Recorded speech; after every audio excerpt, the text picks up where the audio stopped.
guys, so today I thought I'd talk about an ingredient that I haven't talked about often or a lot or enough, and that is urea and my favorite products with urea in it. And urea is actually an ingredient naturally found in like urine, but the stuff they use in skincare products is not made that way. I had a few people leave a comment when I reviewed something with urea in it saying, well, they're using pee in their skincare. I'm like, huh?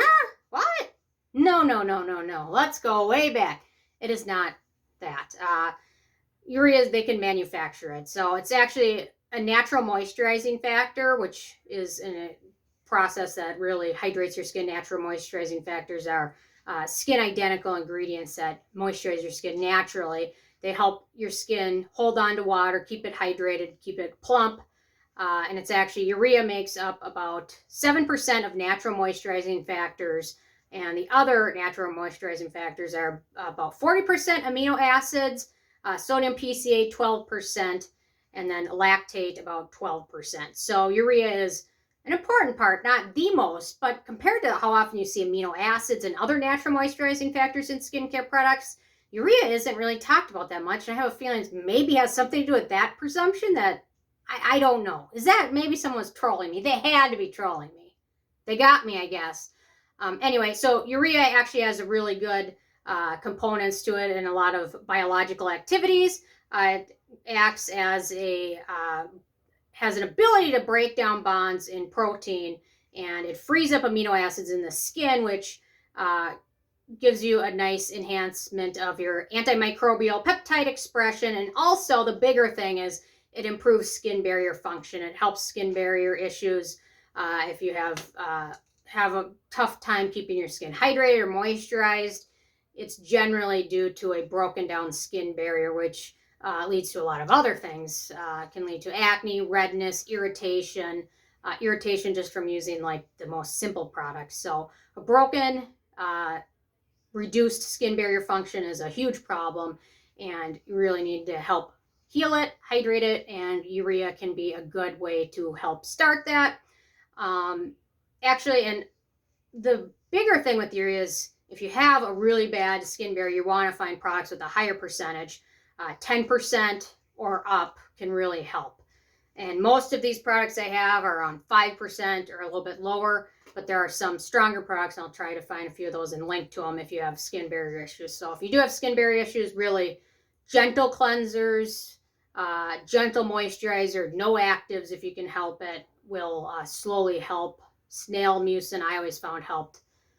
So things like that. So it's important to have your skin barrier healthy, because when it's healthier, it stays hydrated longer. You don't have as much issues with acne, redness, or irritation. And then skin barrier issues also, dryness, you can get psoriasis, eczema, things like that are more noticeable. So having a good healthy skin barrier is important. Natural moisturizing factors are an important key to that. So here are my favorite products with urea. The Zeroid, which is a huge brand. I've reviewed their soothing cream. This is their rich urea cream with 5%. This is a great product, good one to start with. So with winter here, things are drier. I've been incorporating this in my routine, sometimes mixing it with azelaic acid just to kind of bring down the amount of azelaic acid a little bit and help hydrate my skin. So this one is a wonderful one and super affordable. Next up, the Geek and Gorgeous Liquid Hydration. This works well as a toner on a cotton pad or as kind of more as an essence patting onto the skin. I personally prefer a cotton pad, but whatever. This one's great. We've got lots of natural moisturizing factors in here, and urea is one of them, and also super affordable, as long as you get the free shipping minimum. So this one is wonderful. Great for soothing, too. So if you have damaged skin barrier, this is a great one. I highly recommend checking it out. Next up, this is another great one for damaged skin barrier. That is the Stratia Skin Liquid Gold. Actually, if you're watching this, the day I release this, I believe they still have a 20% off sale, so it's worth checking out. This bottle's been through it. I dropped it on the floor, and it's getting close to being finished, because I can tell it's not suctioning quite as good as it is, because it's all cracked. But anyway, great product. Great for damaged skin barrier, great for dry skin, great for winter, anything like that. Wonderful. No fragrance, obviously. Next up, we've got the Krave Great Barrier Relief, another great one with urea. This one also has some nice Tamnu oil. This is great for hydrating skin. It does a little bit to brighten skin up as well. But another great one for very dry skin or damaged skin barrier, or just for winter. I mean, winter is drying enough. Even if you have oily skin, your skin can still get dehydrated or dry. So this is a great one, fragrance-free. I think they're rebranding all their products. So it probably isn't going to look like this. Your next bottle, they're changing it up. So, okay, next up, this brand I am loving. If you haven't tried it, I highly recommend checking it out, especially if you're in the U.S. That is the Regimen Lab Wave Serum. This contains, I believe, 5% urea. It's wonderful for skin. Great serum. Works really nicely under their cream. And their Level Brightening Serum is amazing, as well as their Vitamin X antioxidant serum. So this one is great for very dry skin. It's a wonderful serum. And if you have oilier skin, this is a serum that, in my opinion, can probably double as a moisturizer. I found a few serums that are thick enough that for oilier skin, you can probably double them as a moisturizer if you don't need as much hydration. But for dry skin, this works great under a good moisturizer or even under their moisturizer. Next up, we've got the Dermatology Peptide Night Cream with a lot of peptides, amino acids. This one is a pretty good alternative to the Drunk Elephant Proteiny Cream. This one is wonderful. It's also 100% identical to the Dermatology Morning Peptide Cream or Daytime Peptide Cream.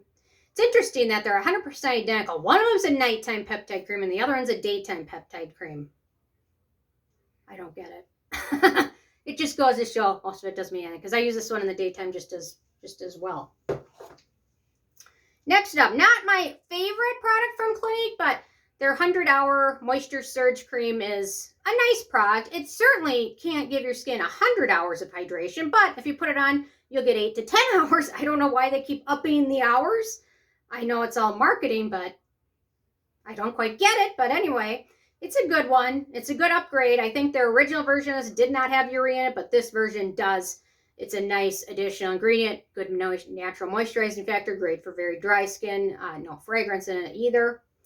And then we've got, so they also recently reformulated this, but they have not changed the amount of urea in it.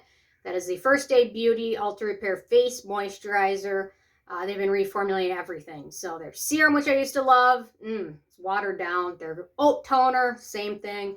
They did the same thing with this. They changed the ingredients, but urea is still in the new formulation. So at least they've got that right. So this one's also great. No fragrance and some other good hydrating ingredients. And I thought I'd mention 2 runners up, and that is the Rovectin LHA Blemish Ampoule. I just finished it 2 months ago. It's a great, gentle alternative to a BHA serum and has a little bit of a fragrant extract in it, but it's not terribly scented. And then the other one is the Ordinary Glycolic Acid 7% Toner, which I also occasionally use. I'm not as in love with it a lot of people are because it does contain a little bit of fragrance from rose water, but it's still overall is still a pretty good toner and works well for a lot of people, and it's super affordable. So anyway, I thought I'd mention these favorites. These are all great. You can't go wrong with any of them, with the exception of the Rovectin and the Ordinary. They are all fragrance-free, have no scent, so makes them great for sensitive skin, skin barrier issues, or just those who prefer to go fragrance-free. So anyway, these are my favorites. Really am this winter intending to check out some of the more high percentage urea products. So if you have any recommendations for any of those, leave a comment below because I'm sure all of us are curious, because 10% is wonderful. I mean, some of these have 5% or a little bit lower. Those are great too, but for really damaged skin barriers, sometimes a little bit more of that can go a long way. So anyway, those are my thoughts today. I'm interested in hearing from you guys.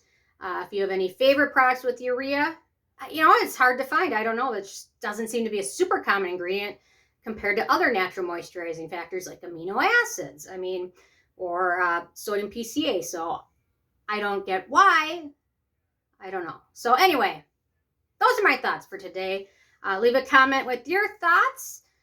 Recording the awards show tomorrow, so getting very excited for it, fired up. So anyway, I can't wait to release that. I'm got some fun surprises for you guys for this award show. So anyway, I'm sure I'll keep talking about it because I get super excited. Anyway, thank you guys so much, and I will see you more tomorrow. Okay, bye guys.